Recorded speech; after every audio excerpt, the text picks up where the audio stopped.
Pipe down, said Mr. Thompson uncertainly, drawing a little away from him. We don't have to believe it. Taggart's voice had the flat, insistent sound of an effort to maintain a trance. Nobody's ever said it before. It's just one man. We don't have to believe it. Take it easy, said Mr. Thompson. Why is he so sure he's right?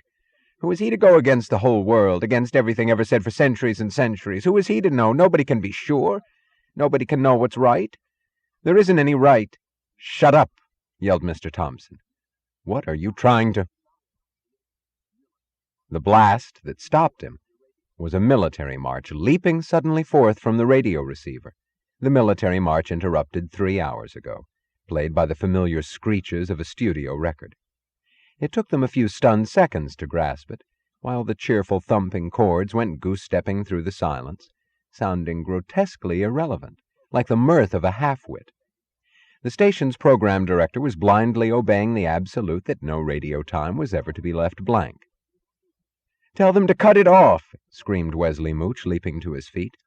It will make the public think that we authorized that speech. You damn fool, cried Mr. Thompson. Would you rather have the public think that we didn't? Mooch stopped short, and his eyes shot to Mr. Thompson with the appreciative glance of an amateur at a master. Broadcasts as usual, ordered Mr. Thompson. Tell them to go on with whatever programs they'd scheduled for this hour. No special announcements, no explanations. Tell them to go on as if nothing had happened. Half a dozen of Chick Morrison's morale conditioners went scurrying off toward telephones. Muzzle the commentators. Don't allow them to comment. Send word to every station in the country. Let the public wonder. Don't let them think that we're worried. Don't let them think that it's important. No, screamed Eugene Lawson. No, no, no, we can't give people the impression that we're endorsing that speech. It's horrible. Horrible. Horrible. Lawson was not in tears, but his voice had the undignified sound of an adult sobbing with helpless rage. Who said anything about endorsing it? Snapped Mr. Thompson. It's horrible. It's immoral. It's selfish, heartless, ruthless. It's the most vicious speech ever made. It will make people demand to be happy. It's only a speech, said Mr. Thompson, not too firmly.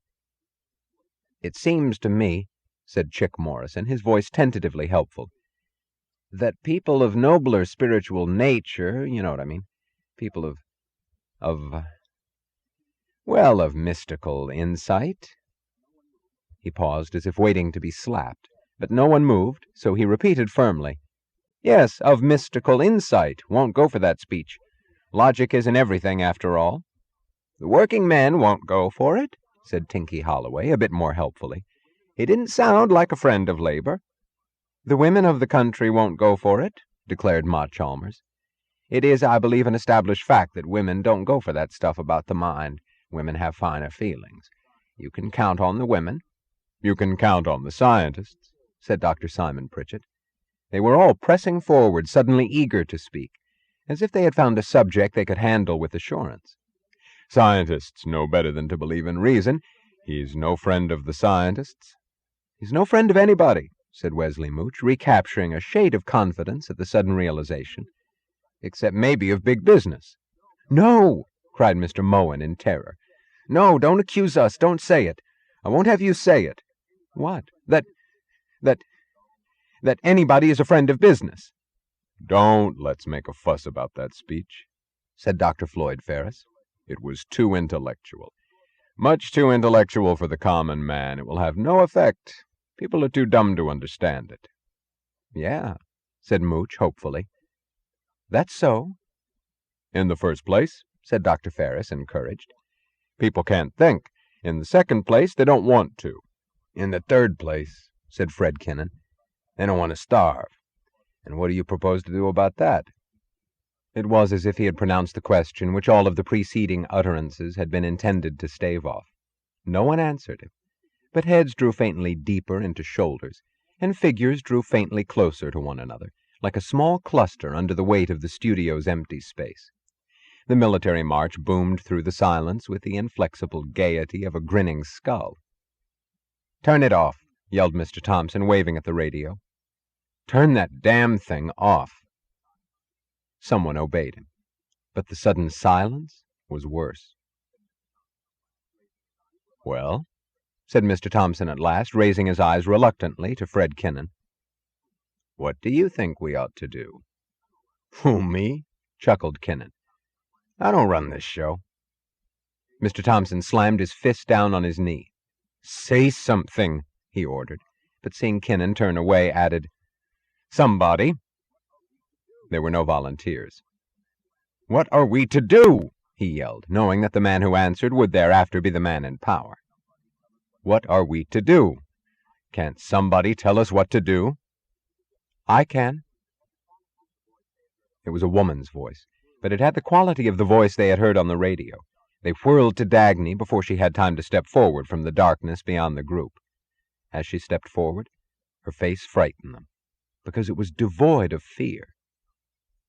"I can," she said, addressing Mr. Thompson. "You're to give up." "Give up?" he repeated blankly. "You're through. Don't you see that you're through? What else do you need after what you've heard? Give up and get out of the way. Leave men free to exist." He was looking at her, neither objecting nor moving.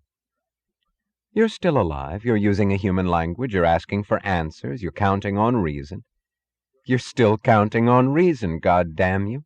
You're able to understand. It isn't possible that you haven't understood.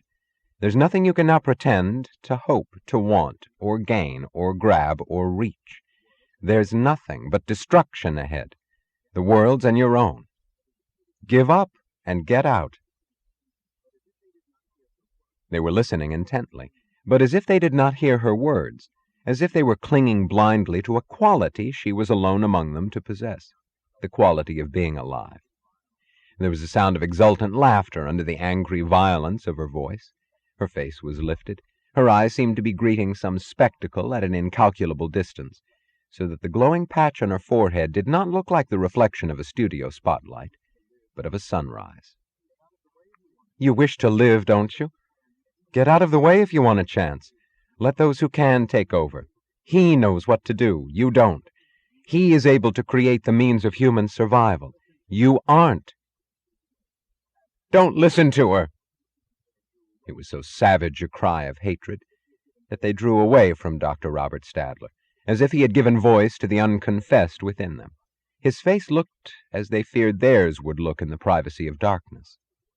"Don't listen to her!" he cried, his eyes avoiding hers, while hers paused on him for a brief level glance that began as a shock of astonishment and ended as an obituary. "It's your life or his!" "Keep quiet, Professor," said Mr. Thompson, brushing him off with the jerk of one hand. Mr. Thompson's eyes were watching Dagny, as if some thought were struggling to take shape inside his skull. "You know the truth, all of you," she said. "And so do I. And so does every man who's heard John Galt. What else are you waiting for? For proof? He's given it to you. For facts? They're all around you. How many corpses do you intend to pile up before you renounce it? Your guns, your power, your controls, and the whole of your miserable altruistic creed. Give it up if you want to live.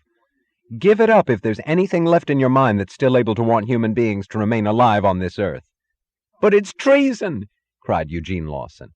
"She's talking pure treason." Now, said Mr. Thompson. "You don't have to go to extremes." "Huh?" asked Tinky Holloway. But surely it's outrageous," asked Chick Morrison. "You're not agreeing with her, are you?" asked Wesley Mooch. "Who said anything about agreeing?" said Mr. Thompson, his tone surprisingly placid. "Don't be premature. Just don't you be premature, any of you. There's no harm in listening to any argument, is there?" "That kind of argument?" asked Wesley Mooch, his fingers stabbing again and again in Dagny's direction. "Any kind," said Mr. Thompson placidly. "We mustn't be intolerant." "But it's treason, ruin, disloyalty, selfishness, and big business propaganda." "Oh, I don't know," said Mr. Thompson. "We've got to keep an open mind. We've got to give consideration to everyone's viewpoint. She might have something there. He knows what to do. We've got to be flexible." "Do you mean that you're willing to quit?" gasped Mooch. "Now, don't jump to conclusions," snapped Mr. Thompson angrily. If there's one thing I can't stand, it's people who jump to conclusions. And another thing is ivory tower intellectuals who stick to some pet theory and haven't any sense of practical reality. At a time like this, we've got to be flexible above all. He saw a look of bewilderment on all the faces around him, on Dagny's and on the others, though not for the same reasons. He smiled, rose to his feet, and turned to Dagny. "Thank you, Miss Taggart," he said.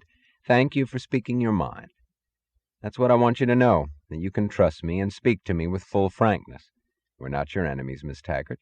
Don't pay any attention to the boys. They're upset, but they'll come down to earth. We're not your enemies, nor the country's.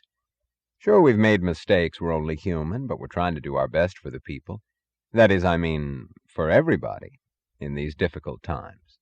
We can't make snap decisions and reach momentous decisions on the spur of the moment, can we? We've got to consider it and mull it over and weigh it carefully. I just want you to remember that we're not anybody's enemies. You realize that, don't you?" "I've said everything I had to say," she answered, turning away from him, with no clue to the meaning of his words, and no strength to attempt to find it. She turned to Eddie Willers, who had watched the men around them with a look of so great an indignation that he seemed paralyzed, as if his brain were crying, "It's evil," and could not move to any further thought. She jerked her head, indicating the door. He followed her obediently. Dr. Robert Stadler waited until the door had closed after them, then whirled on Mr. Thompson. "You bloody fool, do you know what you're playing with? Don't you understand that it's life or death, that it's you or him?" The thin tremor that ran along Mr. Thompson's lips was a smile of contempt. "It's a funny way for a professor to behave. I didn't think professors ever went to pieces. Don't you understand? Don't you see that it's one or the other? And what is it that you want me to do? You must kill him." It was the fact that Dr. Stadler had not cried it, but had said it in a flat, cold, suddenly and fully conscious voice, that brought a chill moment of silence as the whole room's answer. "You must find him," said Dr. Stadler, his voice cracking and rising once more. "You must leave no stone unturned till you find him and destroy him. If he lives, he'll destroy all of us. If he lives, we can't." "How am I to find him?" asked Mr. Thompson, speaking slowly and carefully. I can tell you. I can give you a lead. Watch that Taggart woman. Set your men to watch every move she makes. She'll lead you to him sooner or later." "How do you know that?" "Isn't it obvious? Isn't it sheer chance that she hasn't deserted you long ago? Don't you have the wits to see that she's one of his kind?" He did not state what kind. "Yeah," said Mr. Thompson thoughtfully. "Yeah, that's true." He jerked his head up with a smile of satisfaction. "The professor's got something there. Put a tail on Miss Taggart," he ordered, snapping his fingers at Mooch. "Have her tailed day and night. We've got to find him." "Yes, sir," said Mooch blankly. "And when you find him," Dr. Stadler asked tensely, "you'll kill him?" "Kill him, you damn fool. We need him," cried Mr. Thompson. Mooch waited, but no one ventured the question that was on everybody's mind, so he made the effort to utter stiffly, "I don't understand you, Mr. Thompson." "Oh, you theoretical intellectuals," said Mr. Thompson, with exasperation. "What are you all gaping at? It's simple. Whoever he is, he's a man of action. Besides, he's got a pressure group. He's cornered all the men of brains. He knows what to do. We'll find him and he'll tell us. He'll tell us what to do. He'll make things work. He'll pull us out of the hole." "Us, Mr. Thompson?" "Sure, never mind your theories. We'll make a deal with him." "With him?" "Sure. Oh, we'll have to compromise. We'll have to make a few concessions to big business, and the welfare boys won't like it. But what the hell? Do you know any other way out?" "But his ideas." "Who cares about ideas?" "Mr. Thompson," said Mooch, choking. I'm afraid he's a man who's not open to a deal." "There's no such thing," said Mr. Thompson.